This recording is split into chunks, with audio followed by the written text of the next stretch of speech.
Thank you. Good morning. Again, happy election day, November 8th, 2022. I am Kevin Griffin. If you are tuning into this on YouTube, or somewhere where you don't know who I am, or accidentally this comes up, like, who's that guy? So we are here to reflect on recovery through a Buddhist lens, to practice meditation. We'll meditate for 20 minutes and then I'm actually going to do some reading today. A while back, I seem to have sort of dropped the thread on going through my book, A Burning Desire. But I just picked it up this morning and yeah, it feels kind of like a helpful thing right now.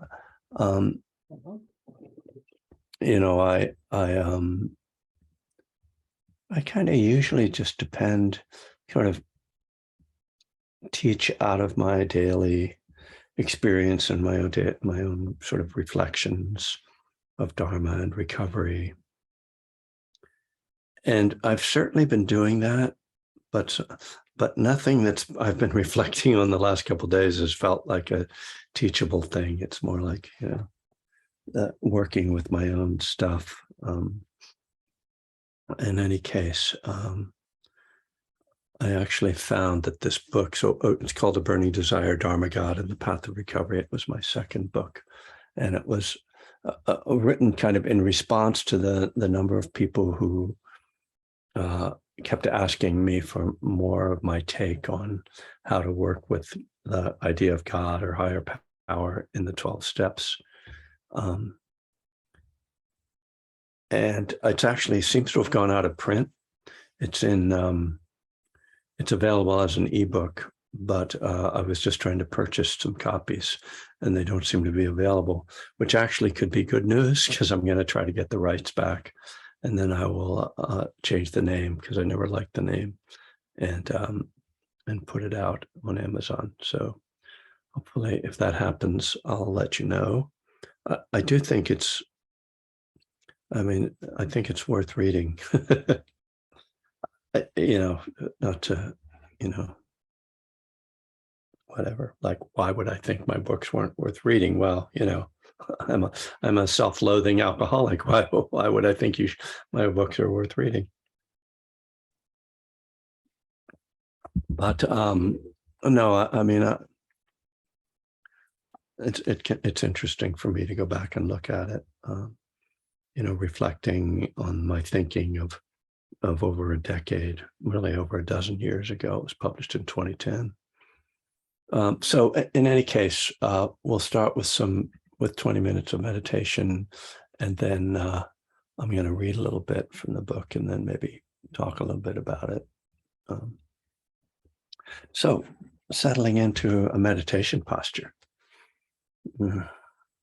as you are, and as however you find yourself,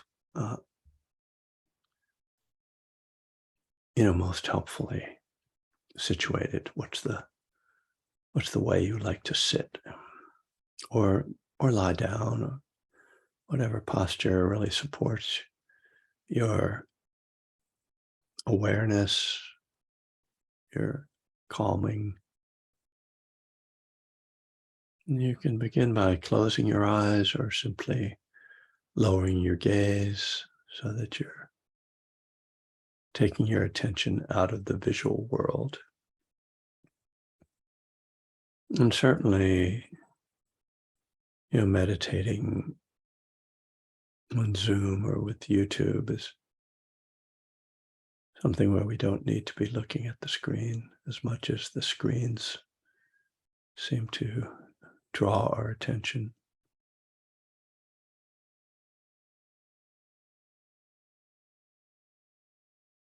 And so with the eyes averted, bringing the attention into the body, first just feeling how you're holding your body.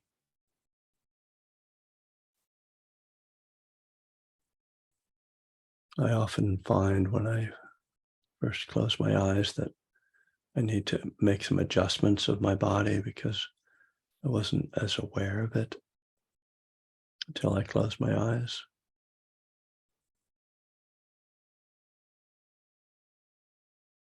We want to be sitting in a way that's balanced, aligned.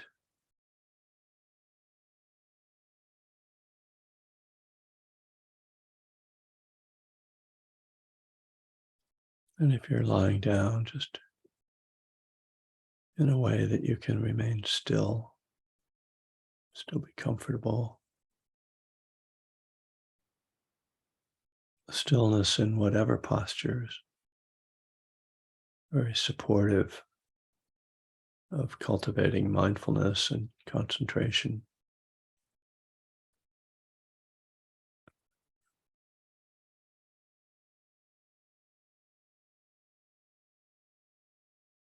And just having a sense of softening the body, bringing a feeling of ease. And we often unconsciously are creating tension.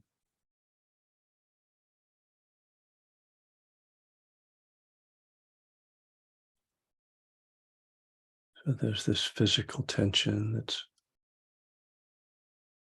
manifesting in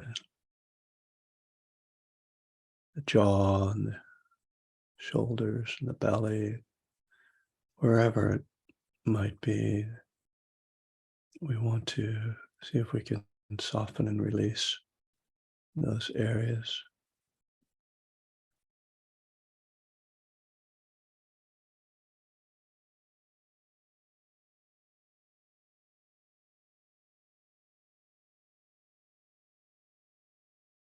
There's also often an inner tension, maybe not so easily released.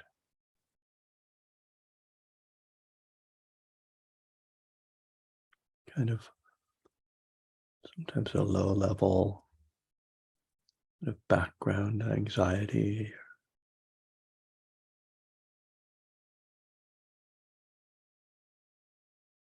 kind of subtle emotional discomfort.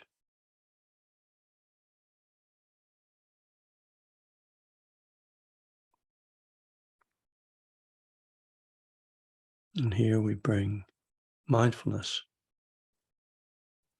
first, just a open, accepting observation of the experience.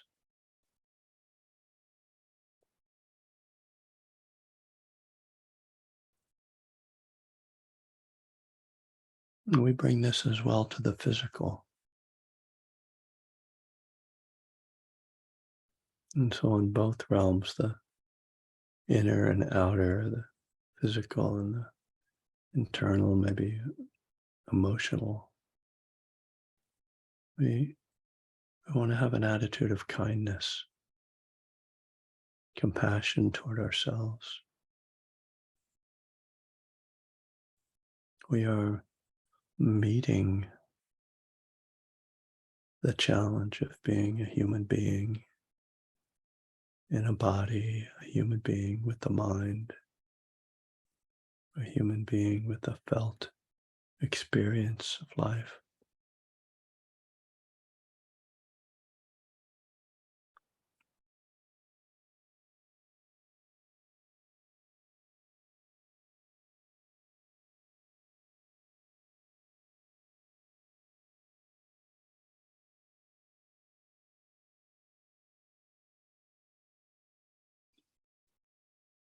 And while these subtle inner and outer forms of tension can be ignored and often are ignored in our daily lives, when we sit down to meditate, they become more obvious. So how to hold those energies becomes one of the central tasks of our practice.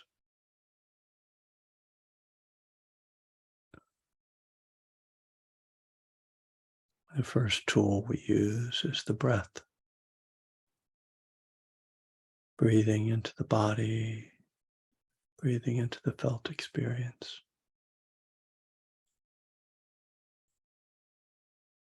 Letting the breath create a sense of opening and releasing.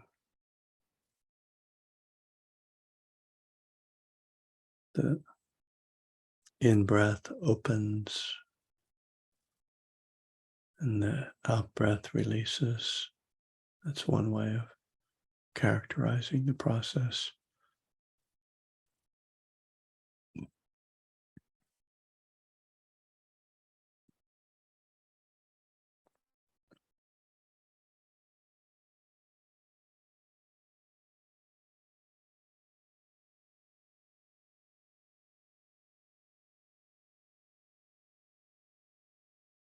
We start to connect with the breath itself. This life-giving activity, this manifestation of a life force.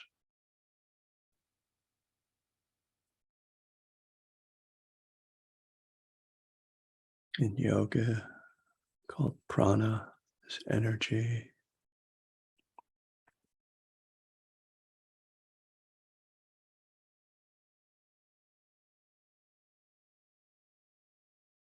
The breath becomes our anchor to the present moment, becomes our refuge. Just this.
And the busyness of our thoughts tends to take us away from all of this, from the body, from the breath, from the felt experience. So quickly gravitate toward thinking.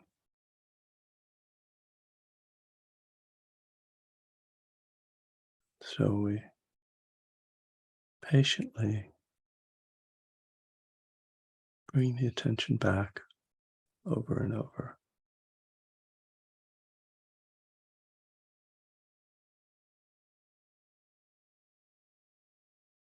Here too, we can apply compassion to ourselves, to that experience of being carried along by these thoughts that we don't really want.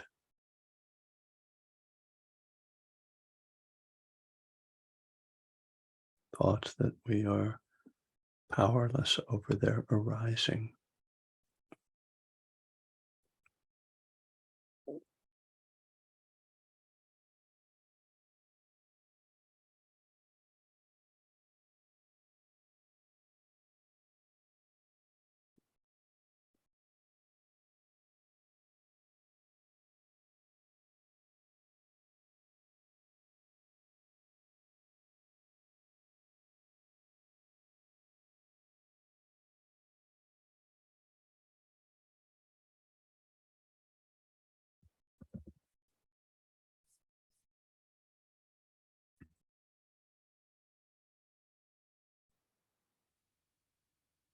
The very fact that we can have thoughts that we don't want points to the idea that they are not our thoughts, that they don't define us, they aren't who we are.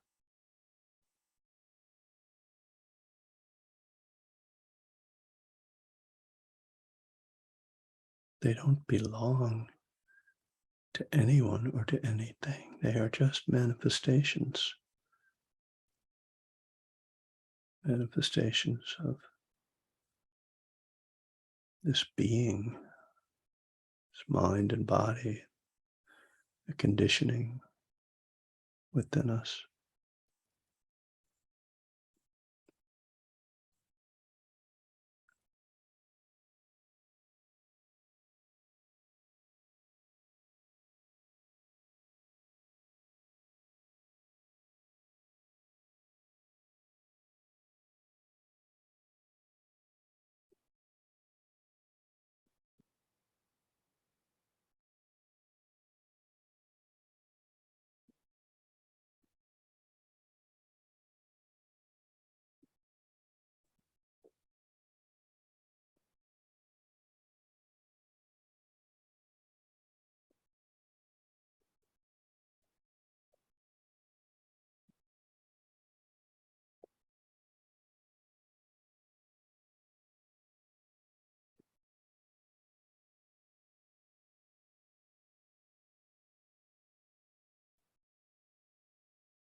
right. The tissue box got up against the bell, and it made a funny sound on the first ring there. Sorry about that. I enjoy sitting with you guys. It's interesting. This sit is often more absorbing for me than the sit that I do on my own in the morning. Anyway, thanks. Thanks for showing up.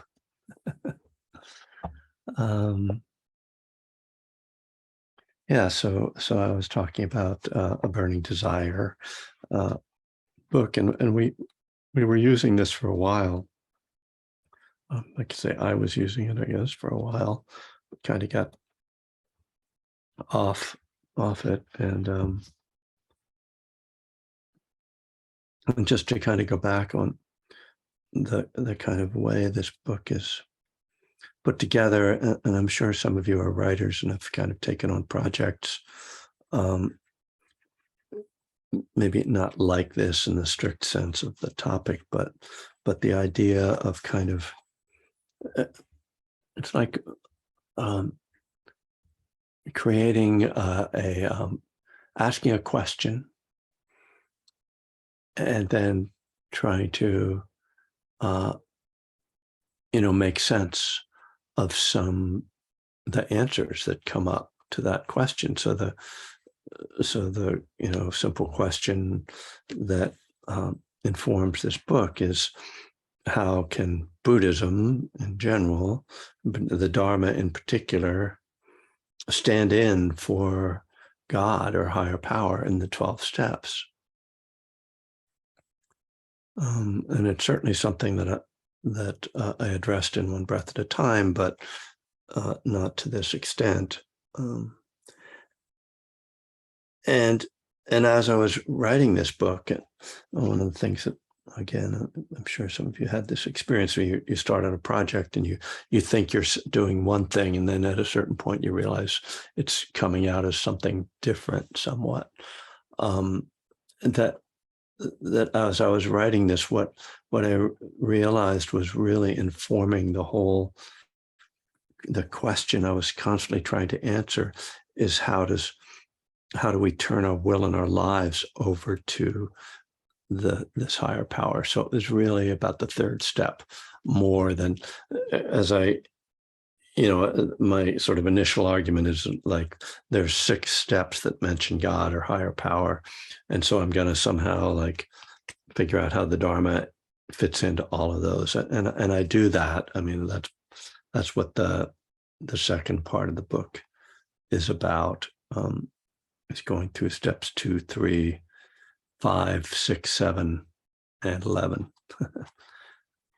But really that turned out to not be what it was about. I mean, just because, as I say, I mean, you're writing something and you're not really in control, at least I don't think that that good writing is writing in which the author is imposing some control on it, that rather that it needs to be a creative and living experience, so that you're learning through the process and discovering through the process. More than being a Dharma teacher, I actually think of myself as an artist. So there you go. I mean, I was a musician and now I write books, just happens they're about the Dharma. Anyway,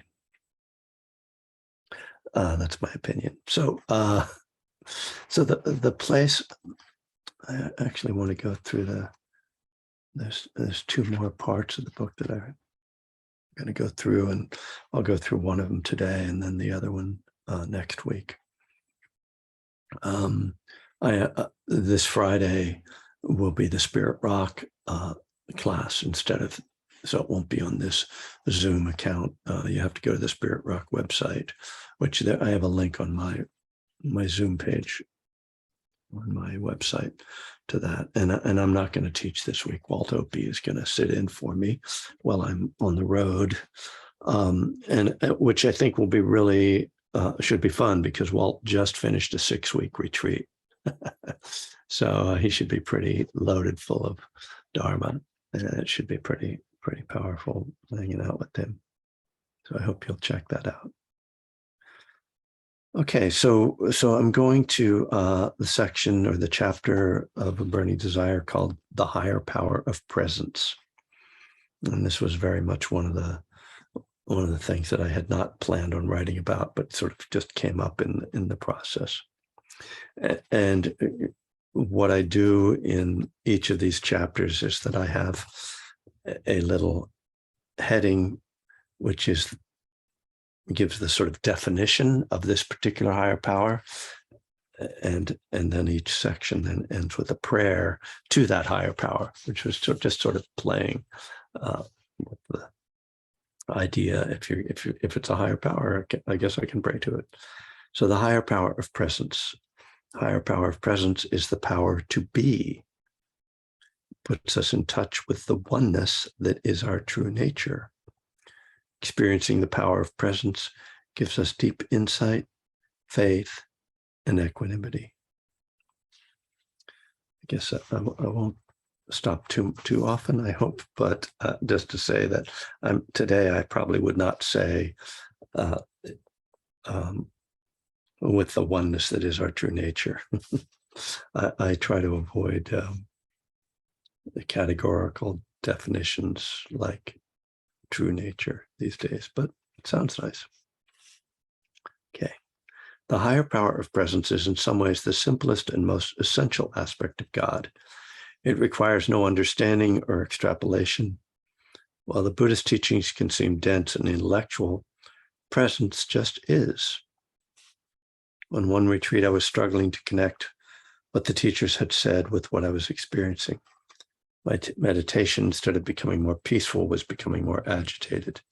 Instead of letting things come and go, I was looking for something, waiting for a big breakthrough or gift-wrapped insight. One day I took a walk after lunch into the hills behind the retreat center. A gate at the back of the property opened onto a steep dirt trail. After climbing for several minutes, I came to a ridge. Breathing hard, I kept to the trail, which then dipped into a valley and curved around beneath a higher peak. Through a hole in a barbed wire fence, I found another trail that headed straight up. I didn't think I was going anywhere, but I wanted to keep walking, keep climbing. The trail edged a steep drop-off into the valley below. As I got higher, a strong breeze came up from the hillside. Finally, as I reached the peak of the hill, I stopped and turned to see the view back across the valley to the meditation center in the distance, and beyond that, a suburban development, a high school surrounded by sports fields, and a far-off freeway. Suddenly, a huge buzzard appeared before me, swept up from the valley on the thermal draft.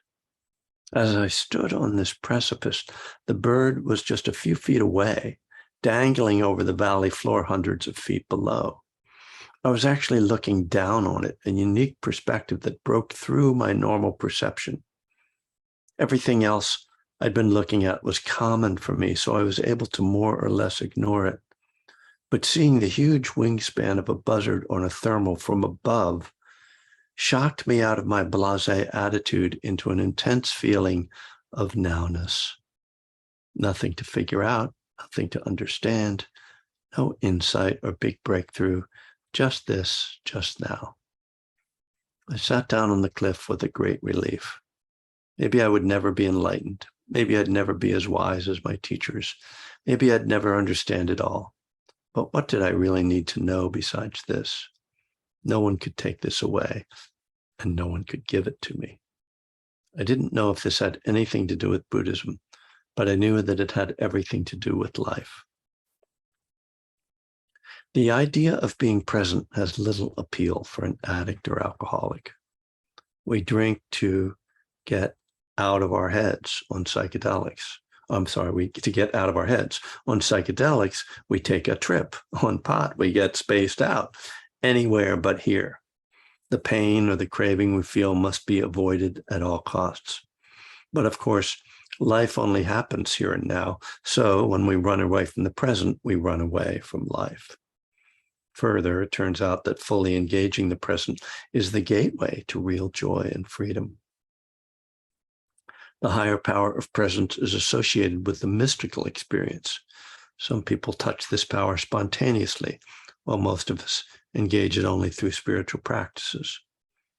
To make this connection, we have to use the power of concentration, which then brings us to the stillness and peace that allow us the subtlety of perception required to sense God here and now. This sensing, in turn, brings us to a deeper peace as we come to see that we are never separated from God, as we are never separated from the present moment. It is only our misperception that creates this sense of separation. When people talk about having conscious contact with God, as step 11 suggests we cultivate, I think they are talking about this aspect of God, its presence. And when people say they are feeling distant from God, I also think they are talking about this presence. Given everything I've written, it should be clear that I believe there are many other ways to be in contact with God.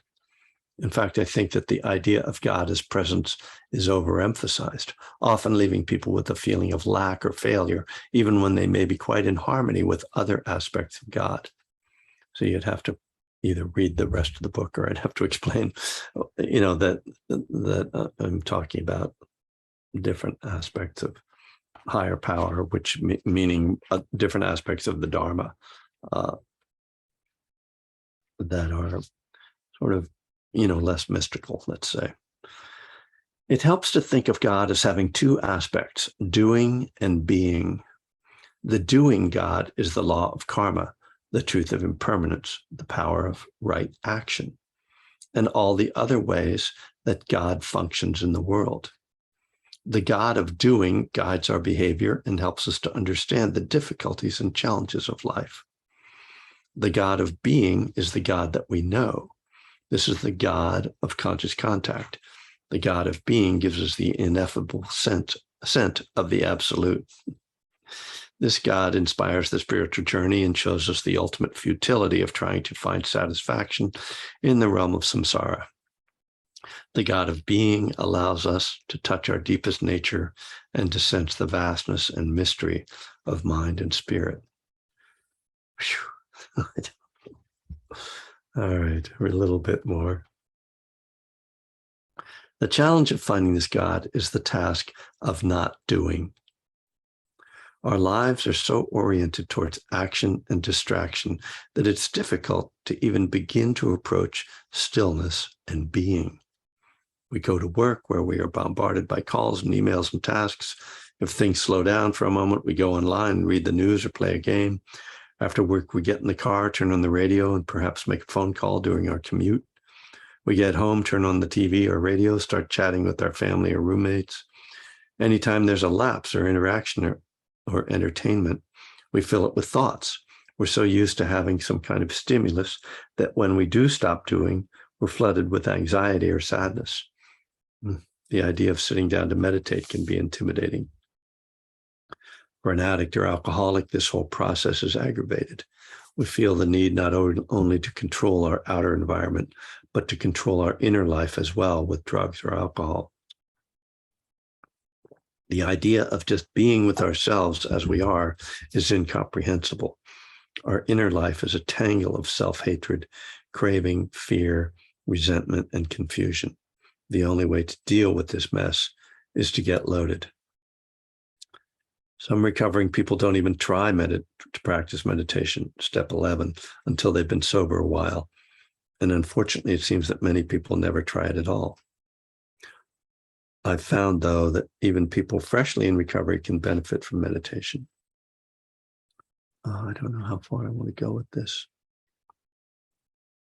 I think that's as far as I'm going to go. I feel like, because I'm going into a different thing.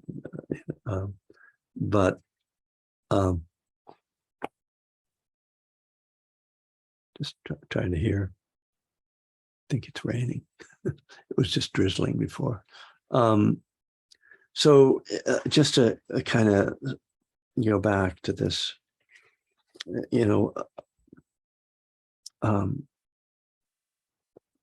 there was something else in here. Oh, yeah. Here's the other thing I wanted to read. A friend said to me recently, I'm having trouble with my higher power. I don't know if I'm really connecting with that. I asked him, but you're still staying sober, right? You're working in harmony with the law of karma. Your livelihood is skillful. You're trying to live a moral life, non-harming. So I'm kind of listing all these other higher powers, that things that I view as higher powers, like being in harmony with the law of karma, basically. He said he was. And I said that these were also part of his connection with God. He understood. I could have listed other things: his service work, his meditation practice, his appreciation of impermanence and suffering. All of these are expressions of a connection to a higher power. The trouble is sometimes we don't feel it. So that's kind of what the thing that I'm kind of trying to get at with this piece is like the idea that, I don't know how true this is, but when people are like, oh, I feel like I've lost touch with my higher power, what I think they're talking about is not feeling very present in their lives, or not feeling very settled, feel agitated and disturbed. And that then feeds a negative self-view, or a feeling that they're, I don't know, failing might be too strong a term, but sort of not living up to the principles of their recovery or their spiritual path. And I really think that it's important to recognize that if you're practicing sila, the morality and the ethical, and you're trying to be skillful in your behavior and in your speech, that you're already close to God, as the Dharma, as a higher power. That sometimes we don't feel it. Lots of times we don't feel it. I mean, it's hard to be alive, and just because you're a meditator or you're sober or whatever, you don't always feel that connection. And it's beautiful when you do. I mean, it's fantastic and it's really inspiring. And I think it's important to get to a place where you have that experience so that it's a possibility and it's a real thing, but not to get attached to it as like defining how spiritual or you are. I mean, it is a helpful sort of thing to touch into and realize, oh, I could really benefit from going on a retreat or from meditating more, or I'm really, this agitation or this disturbance or this sense of not being very settled and present. There's things behind it that I need to do work on, and that's great. That's our motivation for a lot of our work. But that's very different from saying like, oh, I've lost touch with God. Like, no, like that, don't put that on yourself. It's kind of what I was trying to get at with this section, that there is this beautiful sense of presence and connection we can get to, but it's not the be all and end all of how I view God. And certainly in terms of the Dharma and the power of the Dharma, it's only one aspect of it. I mean, it's interesting, I told you how I went to visit Ajahn Pasanno at the monastery a couple of weeks ago, and talking to him about the mindfulness of breathing practice, the Anapanasati Sutta. And, that not surprisingly gets into some, questions about the depth of meditation that might be necessary. And at a certain point, he said, I don't really have very good samadhi. Like, I don't have very good concentration, And I thought, like, what? This is like a monk who's been a monk for like coming up on 50 years now. He's been the abbot of a monastery in Thailand. He's like feted in Thailand. He and Ajahn Amaro have been given these honors as these great monastic teachers in Thailand. But he doesn't, and I don't know what that means, right? His idea of samadhi might be very different from mine. But I think part of what he's saying is like, that's not what's really important to me. Like, he's, has this 3-month retreat every year, and he does lots of practice. And I know he loves to practice and sit and practice mindful breathing, but he doesn't think of that as like the thing that defines the depth of his practice. It's not. So, and I know he doesn't think in terms of God. That's not certainly how a Buddhist monk thinks about their practice. But if we, again, are sort of taking this idea of higher power from the 12 steps, and that really one aspect of that feeling connected to God is really a deep meditative experience, that then that's not, that sense of presence on this level isn't really what he considers the most important thing. So I find that reassuring in a way.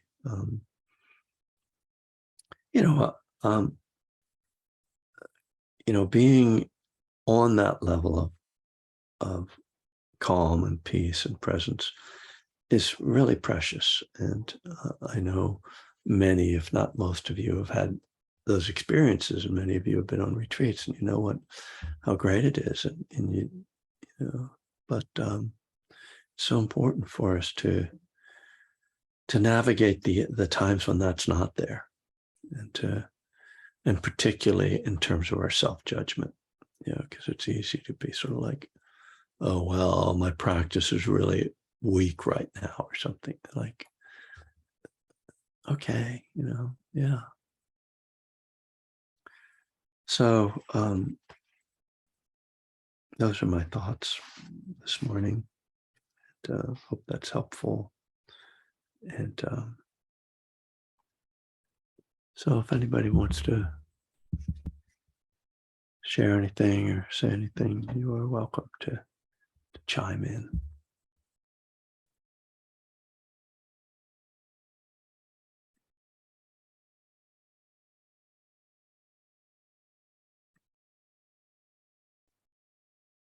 Hey, Julie.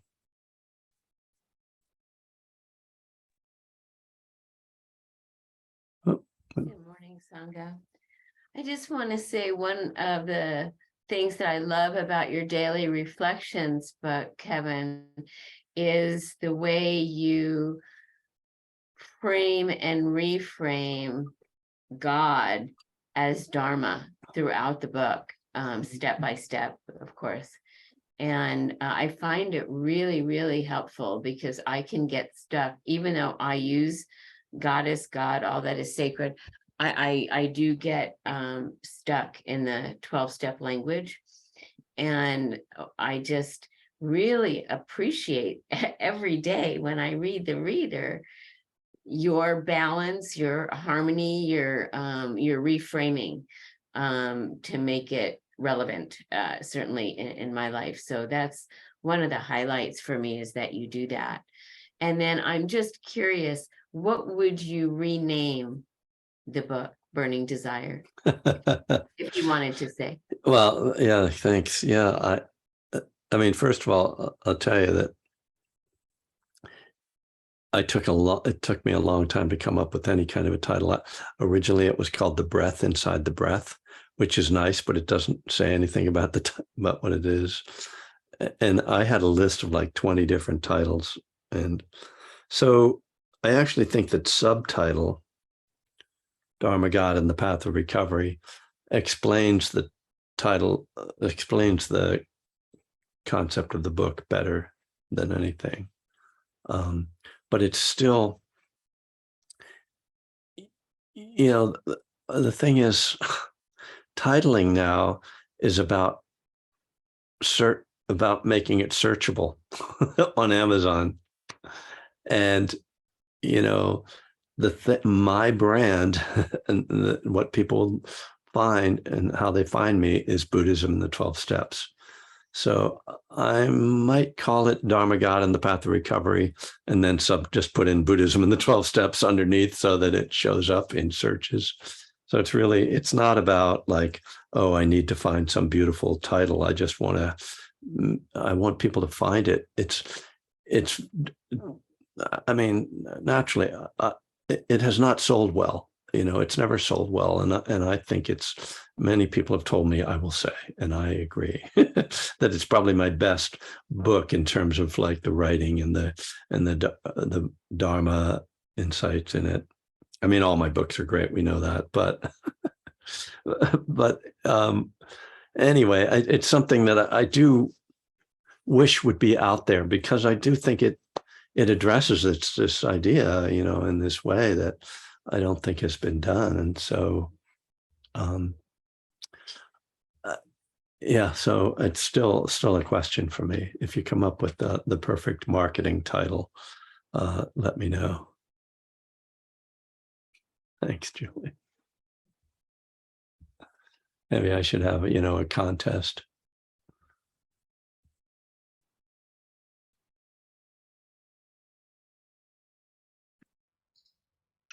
Morning, Kevin.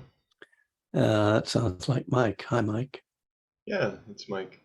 Yeah, thanks for the thoughts this morning. That was a lot to digest. Oh, it was? It was for me. I didn't mean to overfeed you. Oh, you're just blowing our minds like usual.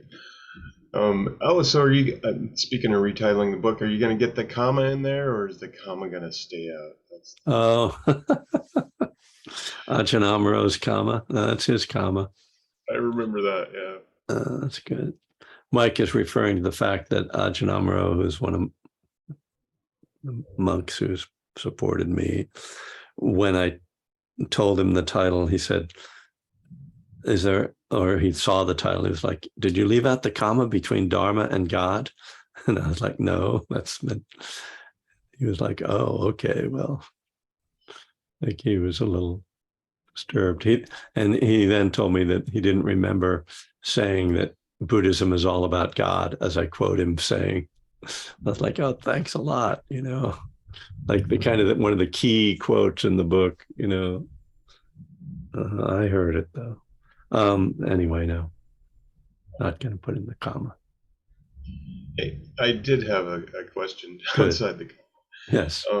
So yeah, the idea of presence as a power, that's kind of hadn't really occurred to me before. So I was trying to just process it a little bit, and it seems like it's almost like a sub part of mindfulness, or right, maybe a side effect of mindfulness. I just was. Yeah, I think it's a good question. Way. I think it is. I think it's essentially bare attention, but it's when bare attention sort of crosses over into the sense of rapture, there's kind of a joy in it. I mean, I haven't thought about this, and maybe I should have, having written about it, but I think that's what it is. I think it's just mindfulness, but with a feeling of rapture or appreciation. It's kind of like mindfulness with mudita in a way. So in other words, there's a joy that goes with it because there's a sense of awe. So that we could also say there's awe in it, and awe, I know, is one of those things I've read about, that like psychologists say that is one of the really valuable mental states, like gratitude, that when there's awe, there's this tremendous appreciation of life. So yeah, that's a really good question, Mike. But let's, for now, I'll make the claim that it has elements of bare attention, or that just mindfulness combined with some aspect of joy, appreciation, and awe. Does that make sense? Yeah, thanks, Kevin.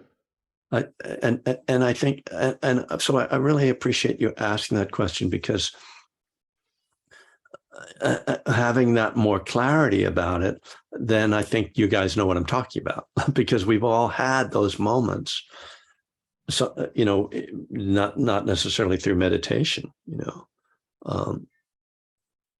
just like all of a sudden, like, a sunset or something, usually in nature, I would say. But sometimes in a connection with another person, like that sense of love, like, at a birth or a death or, one of those transitional moments, magical moments. And, they're so precious and we get attached to them. So, and this is like where psychedelics, which is like one of my recurring themes right now, come in, where it's like, psychedelics are definitely something that trigger awe, right? And trigger this sense of presence and magic. And so we just know, like, they're really, if those moments are responded to skillfully, they are spiritual awakenings. If they're responded to unskillfully, they are the road to further attachment.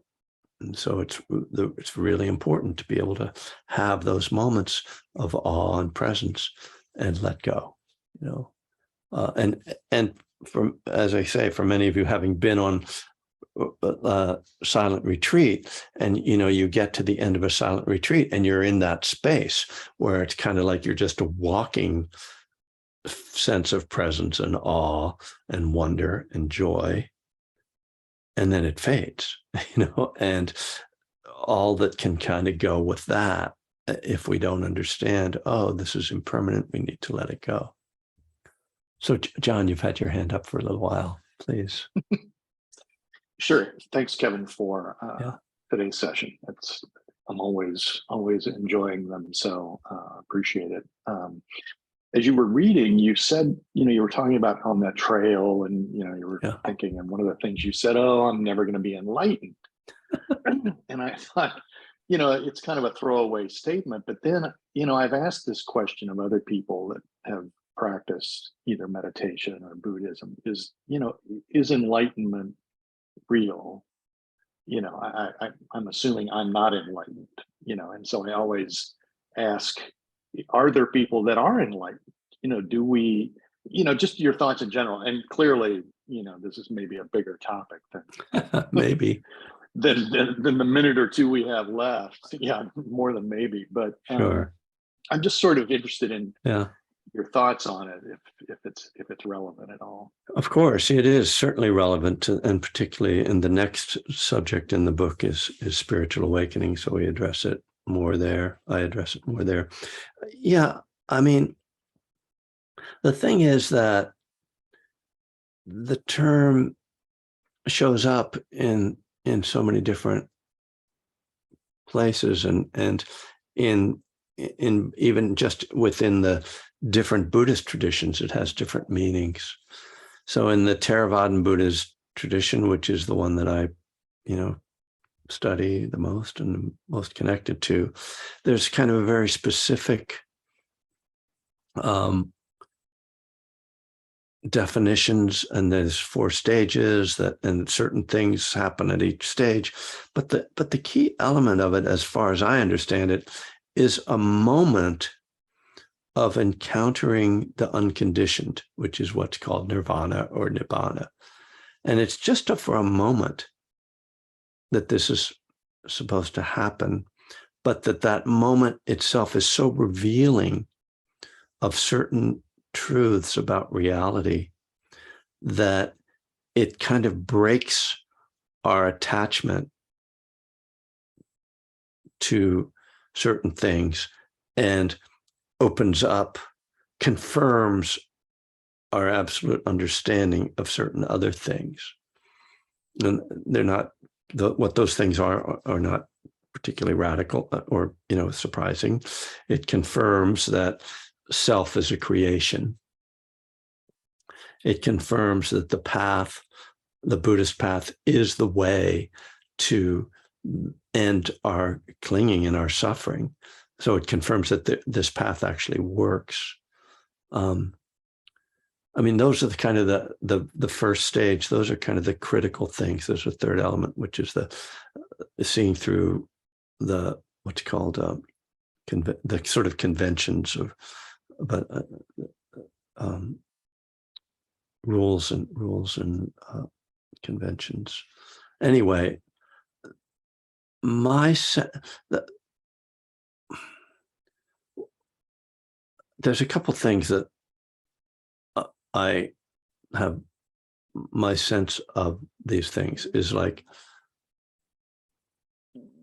it's not that you become some otherworldly person who's not affected by emotions and suffering.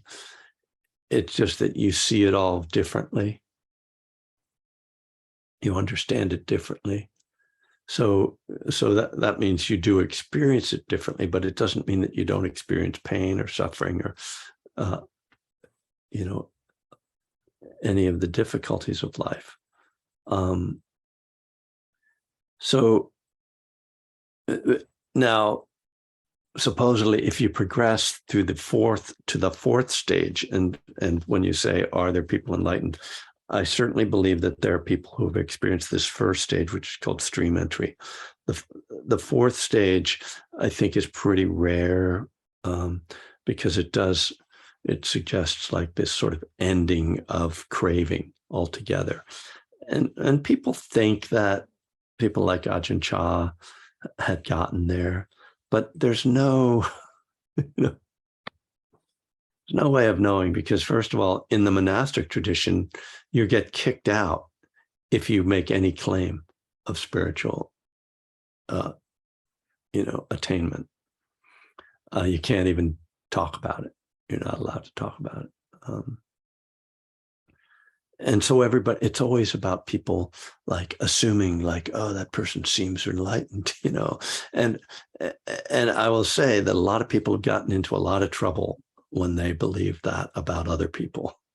And a lot of people have exploited that impression by giving people the impression that they were enlightened.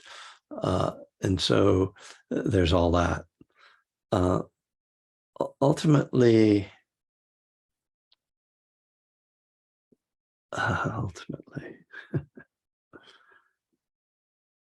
there's a few sayings that I like. Mostly in the Zen tradition. One of them that I like is, enlightenment is an accident and meditation makes you accident prone. So in terms of sort of getting like, oh, how do I make this happen? It's like, it's sort of an accident, you just keep on your path. And, but, I do think that a determined effort and time commitment, to really decide, I really want to go for this, makes it more likely. If there's a book that Ajahn Amaro and Ajahn Pasanno wrote together called The Island. You can find it. You can only get it for free, and it's downloadable. And it goes through a lot of the texts from the suttas about enlightenment, and then it gives their reflections about it. It's pretty tough reading, it's not. Yeah. Anyway, yeah, I'll leave it at that. But thanks for asking, making me paint myself into a corner.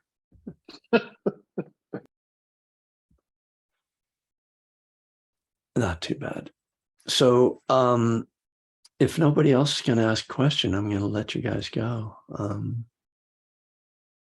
What I will suggest, I will leave you with today is, it is possible through our intentional practice, our intentional mindfulness, to just appreciate the world, our life, our mind, our heart, the people around us, with that sense of presence, of awe, of joy.